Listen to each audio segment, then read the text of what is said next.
दुर्जन सज्जन बने, सज्जन शांति बने। शांत जन बंधनों से मुक्त हों और मुक्त शांत जन अन्य जनों को बंधनों से मुक्त करें। ये पंक्तियाँ आदि गुरु शंकराचार्य की हैं। नमस्ते, मैं हूँ जिया, आप सभी का अभिवादन करती हूँ। चैनल पर नए हैं तो प्लीज़ चैनल को सब्सक्राइब जरूर करें, वीडियो को लाइक और शेयर करें। प्लीज़ वीडियो को पूरा देखें। तत्त्वमसि, तुम ही ब्रह्म हो, अहम ब्रह्मास्मि, मैं ही ब्रह्म हूँ, अयम आत्मा ब्रह्म, यह आत्मा ही ब्रह्म है। कुछ इस तरीके से उन्होंने अपने अद्वैत वेदांत दर्शन को समझाने का प्रयास किया है। 8 वर्ष की आयु में चारों वेदों के ज्ञाता हो गए थे। 12 वर्ष की आयु में सभी शास्त्रों में उन्हें पारंगत हासिल हो गई थी। 16 वर्ष की आयु में शंकराचार्य ने शांकर भाष्य की रचना की। अद्वैत वेदांत के रचयिता, महान दार्शनिक, संस्कृत के विद्वान, उपनिषद व्याख्याता और हिंदू धर्म प्रचारक भी रहे आदि शंकराचार्य। हिंदू धार्मिक मान्यताओं के अनुसार उनको भगवान शंकर का अवतार माना जाता है। उन्होंने लगभग पूरे भारतवर्ष की यात्रा की और इनके जीवन का अधिकांश जो भाग है वो उत्तर भारत में बीता। वैशाख माह के शुक्ल पक्ष की पंचमी तिथि पर ही आदि शंकराचार्य का जन्म 507 ईसा पूर्व में केरल के कलांडी कासल नामक गांव में हुआ था। इनके पिता का नाम शिव गुरु भट्ट और माता का नाम अयंबा था। उनके पिता शिव गुरु तैत्तिरीय शाखा के यजुर्वेदी ब्राह्मण थे। बहुत दिन तक पति पत्नी दोनों ने शिव की आराधना की। इसके बाद शिव गुरु ने आदि शंकराचार्य को पुत्र रत्न के रूप में प्राप्त किया। इस बालक का नाम उन्होंने शंकर रखा। जब ये 3 वर्ष की आयु के थे तब इनके पिता का देहांत हो गया। आदि शंकराचार्य बड़े ही मेधावी और प्रतिभाशाली थे। 6 वर्ष की आयु में ही ये प्रखंड पंडित हो गए थे और 8 वर्ष की अवस्था आते आते इन्होंने संन्यास ग्रहण कर लिया। इनके संन्यास लेने के समय की एक कथा है जो बड़ी विचित्र है। कहते हैं कि एक माता कभी नहीं चाहेगी कि उसका पुत्र सन्यासी बने। एक दिन ये नदी के किनारे मगरमच्छ ने शंकराचार्य का पैर पकड़ लिया।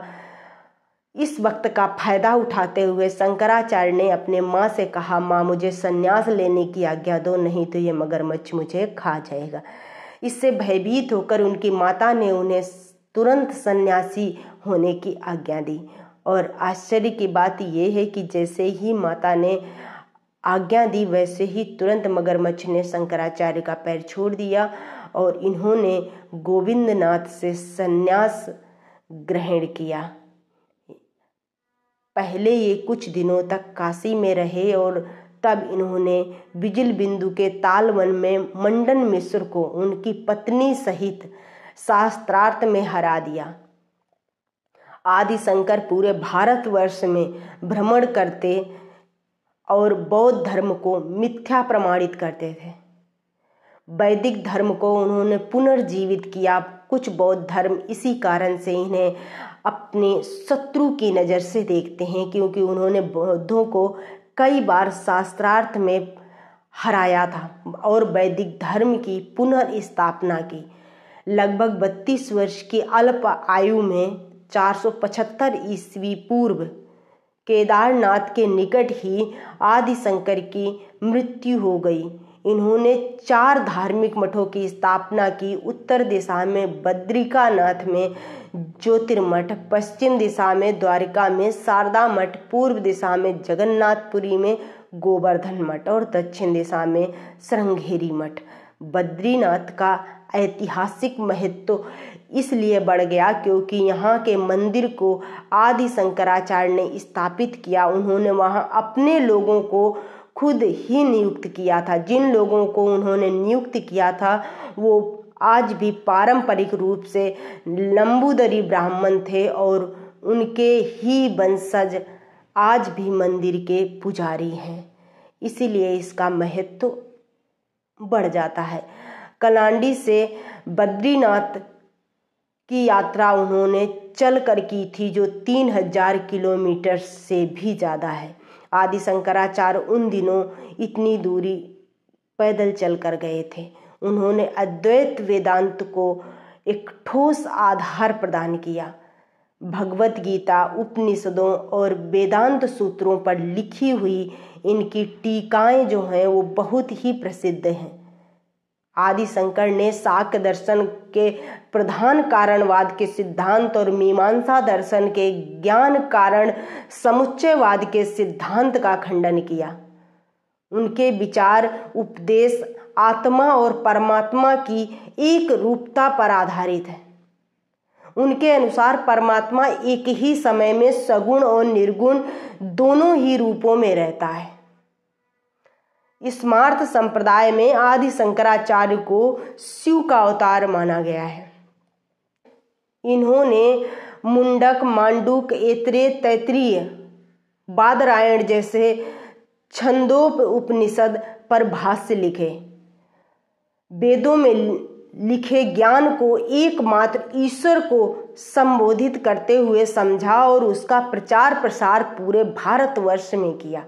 उस समय वेदों की समझ के बारे में मतभेद होने पर जो अन्य दर्शन उत्पन्न हुए, जैसे चारवाक, जैन और बौद्ध मतों को उन्होंने अपने शास्त्रार्थ द्वारा खंडित कर दिया।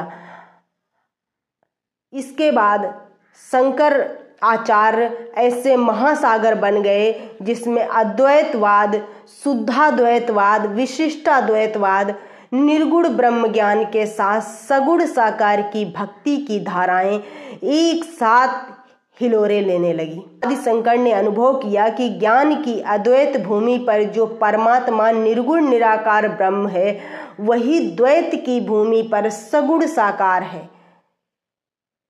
उन्होंने निर्गुण और सगुण दोनों का समर्थन करके निर्गुण तक पहुंचने के लिए सगुण की उपासना को सच्ची सीढ़ी माना। ज्ञान और भक्ति क्या मिलन भूमि पर यह भी अनुभव किया कि अद्वैत ज्ञान ही सभी साधनाओं की परम उपलब्धि है। आदि शंकर ने ब्रह्मम सत्यम जगत मिथ्या का भी सिद्धांत दिया और शिव, पार्वती, गणेश, विष्णु आदि के रस भक्ति रसपूर्ण स्रोत भी रचे। सौंदर्य लहरी, विवेक चूड़ामणि जैसे श्रेष्ठ ग्रंथों की रचना की। प्रस्तांतरयी के भाष्य भी लिखे। शंकराचार्य एक महान समन्वयवादी थे। उन्होंने सनातन धर्म को पुनः स्थापित और प्रतिष्ठित करने का कार्य किया।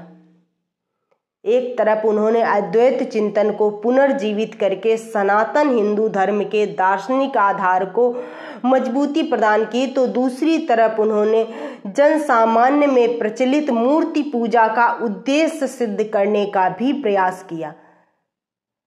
शंकर के अद्वैत दर्शन का मुख्य सार ब्रह्म और जीव मूल रूप और तत्व रूप में एक हैं। हमें जो भी अंतर नजर आता है उसका कारण अज्ञान है। उन्होंने अपने दर्शन में बताया कि जीव की मुक्ति के लिए ज्ञान आवश्यक है। जीव की मुक्ति ब्रह्मा में लीन हो जाने से ही संभव है। शंकराचार्य के दर्शन में सगुण ब्रह्म और निर्गुण ब्रह्म दोनों का दर्शन करने को मिलता है। निर्गुण ब्रह्म उनका निराकार ईश्वर है और सगुण ब्रह्म साकार ईश्वर है। जीव अज्ञान दृष्टि की उपाधि से युक्त है। तत्त्वमस्यपि तुम ही ब्रह्म हो, अहम ब्रह्मास्मि मैं ही ब्रह्म हूँ, अयम आत्मा ब्रह्म, यह आत्मा ही ब्रह्म है। इन सभी को बृहदारण्यक उपनिषद और छंदोप उपनिषद वाक्यों के द्वारा इस जीवात्मा को निराकार रूप से अभिन्नता की स्थापित करने का प्रयास शंकराचार्य ने किया। ब्रह्म को जगत की उत्पत्ति, स्थिति और प्रलय का एक निमित्त कारण बताया है। ब्रह्म सत्य, नित्य, चैतन्य स्वरूप तथा आनंद स्वरूप है। ऐसा उन्होंने स्वीकार किया कि ब्रह्म सच्चिदानंद है। जीवात्मा को भी सत्य स्वरूप, चैतन्य स्वरूप, आनंद स्वरूप स्वीकार किया।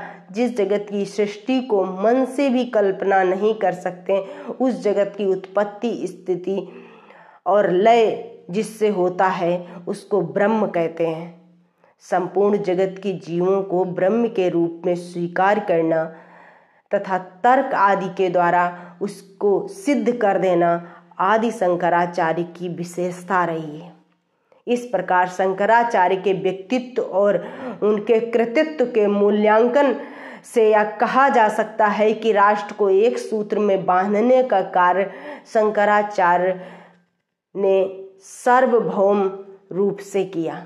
भारतीय संस्कृति के विस्तार में भी इनका अमूल योगदान रहा। उन्होंने स्पष्ट किया कि वैशेषिक दर्शन, न्याय दर्शन और शाक्य दर्शन वैदिक दर्शन नहीं है। भले ही या वेदों में आस्था रखते हैं, शाक्य के ईश्वरवादी तथा वेद आधारित होने के दावे का खंडन आचार्य बादरायण ने अपने ब्रह्म सूत्र में और शंकराचार्य ने अपने शांकर भाष्य में किया है। शंकराचार्य ने शाक्य को वेदांत का प्रधान मल्ल यानी कि मुख्य प्रतिद्वंदी बताया है। आचार्य शंकर ने पूर्व मीमांसा द्वारा वेद की कर्म परक जो व्याख्या है उसका खंडन किया है। पूर्व मीमांसा के अनुसार वेद का वह भाग जो स्पष्ट रूप से कर्म परक नहीं है, परोक्ष रूप से कर्म के प्रश्न बनकर ही सार्थक होते हैं। शंकराचार्य ने यह सिद्ध कर दिया कि वेद का मुख्य लक्ष्य परम तत्व को प्रकाशित करना है। वेद के ज्ञानपूर्ण मंत्र भाग और उपनिषद भाग मुख्य हैं। वेद की उपासना और कर्म परक भाग गौण यानी कि छोटे हैं, क्योंकि इसका उद्देश्य चित्त की शुद्धि करना मात्र है। उन्होंने अपने समय में अस्तित्व विहीन रीति रिवाजों, ईश्वर विहीन बौद्ध धर्म और कई अन्य परंपराओं के प्रतीकात्मक रूप का विरोध किया। अद्वैत परंपरा के अनुयायियों का ऐसा दावा है कि वह बौद्धों को दूर भगाने के लिए शंकर ही जिम्मेदार है।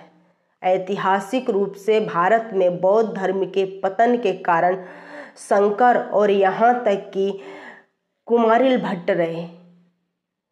अफगानिस्तान में मुस्लिम आक्रमण से कुछ समय पहले उन्होंने रूढ़िवादी हिंदू परंपराओं और धर्म विहीन गैर हिंदू परंपराओं दोनों से अन्य विचारकों के साथ प्रवचन और तर्क वितर्क के माध्यम से अपने दर्शन का प्रचार करने के लिए पूरे भारतीय महाद्वीप में यात्रा की।